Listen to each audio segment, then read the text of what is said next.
بسم اللہ الرحمن الرحیم۔ السلام علیکم ناظرین۔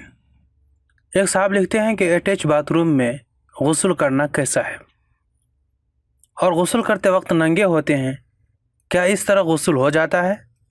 کیونکہ بعض لوگ کہتے ہیں کہ ننگے غسل نہیں ہوتا۔ اور دوسرا سوال یہ ہے کہ باتھ روم میں ہی لوگ وضو بھی کرتے ہیں، جبکہ اس وقت ننگا ہوتے ہیں، تو کیا ننگے کی حالت میں وضو ہو جاتا ہے؟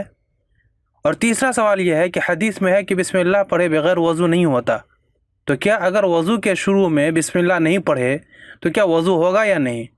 اور اگر آدمی بھول گیا اور درمیانے وضو یاد آیا کہ بسم اللہ نہیں پڑھے ہیں، تو اس وقت درمیان میں پڑھ لے تو کیا وضو ہو جائے گا، یا آخر میں بسم اللہ پڑھ لے تو کیا وضو ہوگا یا نہیں؟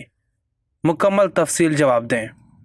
تو ناظرین گرامی، ان تمام سوالات کے جوابات ترتیب کے ساتھ دینے کی کوشش کرتا ہوں، اس لیے مکمل ویڈیو دیکھیں تاکہ پوری بات سمجھ میں آ سکے۔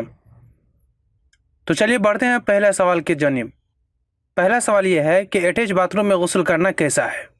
تو ناظرین گرامی، ہمارے یہاں عرف میں جو اسٹائل عام ہے اس کے مطابق غسل خانہ اور ٹوائلٹ ایک ساتھ بنائے جاتے ہیں، لیکن ان کی جگہ یا مقام الگ الگ ہوتے ہیں، لہذا اٹیچ باتھ روم میں غسل کرنے اور وضو کرنے میں بالکل بھی کوئی حرج نہیں ہے۔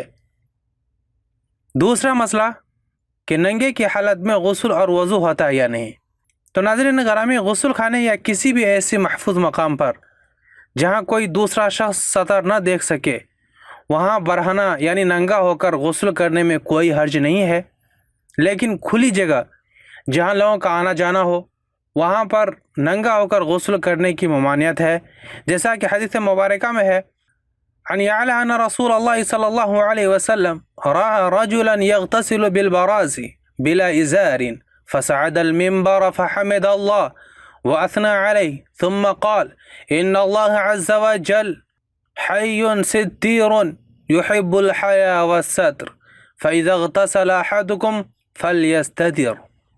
حضرت اعلیٰ رضی اللہ تعالی عنہ سے روایت ہے کہ رسول اللہ صلی اللہ علیہ وسلم نے ایک شخص کو کھلی جگہ میں ننگے غسل کرتے ہوئے دیکھا، تو آپ صلی اللہ علیہ وسلم منبر پر جلوہ افروز ہوئے، سب سے پہلے اللہ تعالیٰ کی حمد و ثنا بیان کی، پھر فرمایا کہ اللہ تعالیٰ بہت حیا والا اور پردہ پوش ہے، اس لیے حیا اور پردے کو پسند فرماتا ہے، لہذا جب تم میں سے کوئی کھلی جگہ غسل کرے تو اسے سطر چھپا لینا چاہیے۔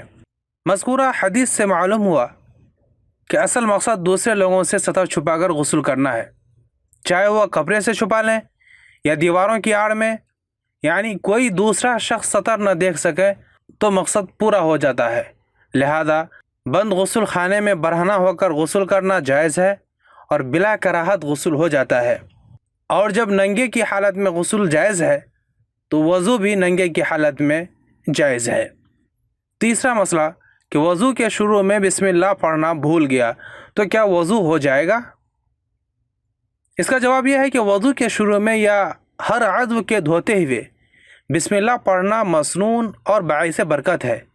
احادیث میں یہ ضرور آیا ہے کہ بسم اللہ کے بغیر وضو نہیں ہوتا، لیکن وہ روایت اس درجے کی نہیں ہے کہ ان سے وضو سے پہلے یا درمیان میں بسم اللہ پڑھنا فرض یا واجب ثابت کیا جا سکے، لہذا جب بھی یاد آئے پڑھ لے، لیکن بھول جائے تو دوبارہ وضو کرنے کی بالکل بھی ضرورت نہیں ہے، وضو بلا کراہت ہو جائے گا۔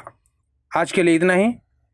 اگر ویڈیو پسند آئے تو لائک ضرور کر دیں، اور مزید اس طرح کے فقہی مسائل سے واقفیت رکھنے کے لیے ہمارے چینل حیات مومن کو سبسکرائب کر کے بیل آئیکن پر ضرور سے کلک کر دیں۔